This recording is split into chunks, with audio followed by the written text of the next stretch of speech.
C'est un problème. Donc, on est devant ça de la taper. Yo montini ato sanga mabe.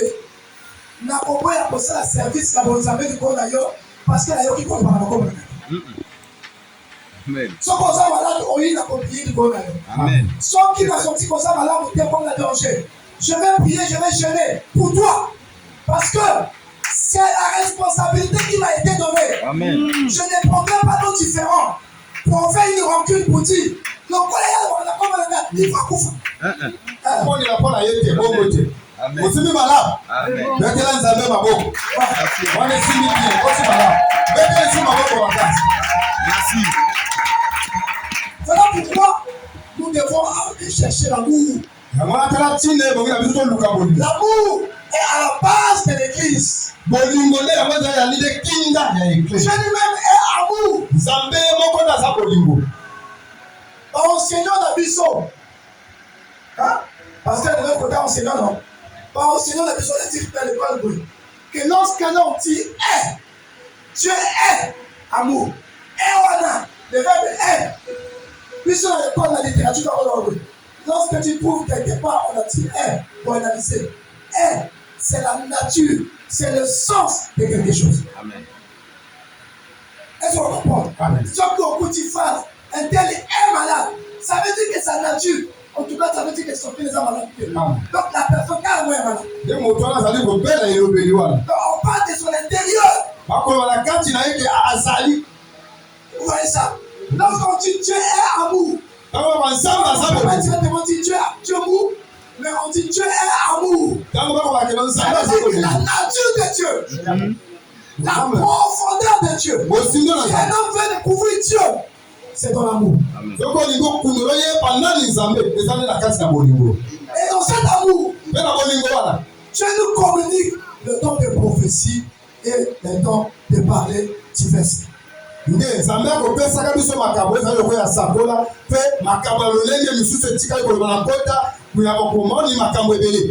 Paul s'adressant à l'église de Corinthe. L'église de Corinthe est l'une des églises qui a bénéficié de la grâce des dons spirituels. Il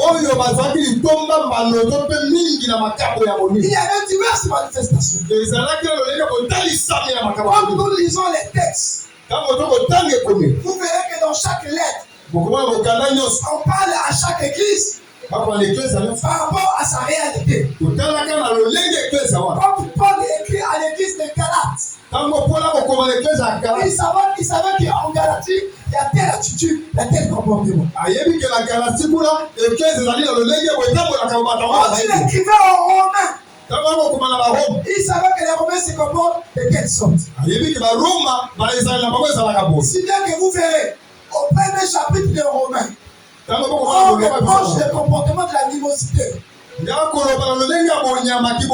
les hommes ont oublié la nature d'une femme, mais ils font homme avec homme. Ils disent ça dans Romains, mais ils ne répètent pas en d'autres lettres. C'est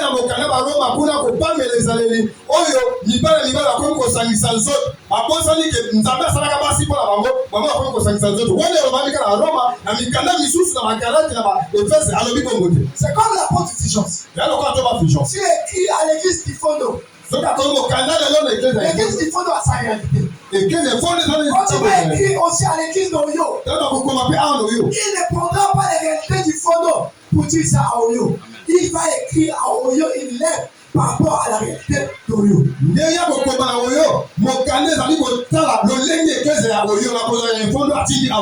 Ici, à la première lettre de Paul aux Corinthiens, au 14e chapitre, l'amour qu'il parle au 13e chapitre, il revient pour dire recherchez l'amour. Et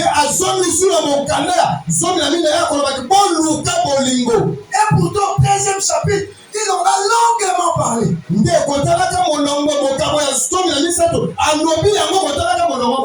après avoir parlé de l'amour, ensuite il dit aspirer au don spirituel. C'est de la prophétie ou de parler. ezali ya sakola to mpe ya kolobaka na bapoto.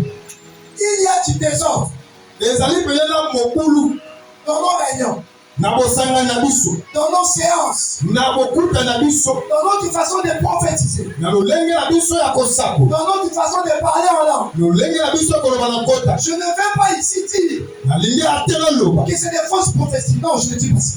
ezali basakola lokuta na mabe te. Nous avons reçu la grâce de Dieu. yabi mpe ngolo na nzambe Nous prophétisons. to ezali kosako Nous parlons en langue. to koloba na kota Nous parlons diverses langues. to koloba bakota ebele. Mais ce que l'apôtre Paul est en train d'épingler, esiko ya kobetela sete na ngo il parle de l'ordre dans la façon de faire. na lima lolenge ya kosala.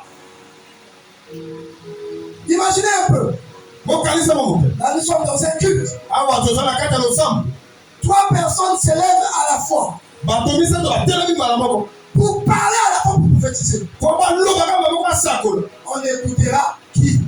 tokoyoka nani azali kosakola ye Voilà kosakola pourquoi nani Paul dit, yango na yalobi si des gens prophétisent, soki bato bakosaka qu'ils parlent successivement. balobaka kolandisamaka Les oyo uns alobi après les autres. moko alobi asilisi sakola kuna mpe alobi Pour celui qui parle en langue, mpona oyo akoloba nkota sachant qu'il n'interprète pas, talaka ye azali kolimbola yango te qu'il se taise. avanda su C'était kovanda su ne veut pas dire qu'on l'a pas laissé sur terre. Non. Et nous avons quitté ça au moment d'ailleurs. Alors, à moins que tu l'interprètes, abi malamu nde olimbola kote ozali koloba il donne des nuances, il donne des exemples. akopesa mpenza bandakisi Si tu, imagine un peu, toi, on est bien dans un piano, là, non? Toi, un piano, qui comprend ce qui est dit? C'est le son. Mais qui comprend? nanga kososola Là, il y a parti à 100 euros.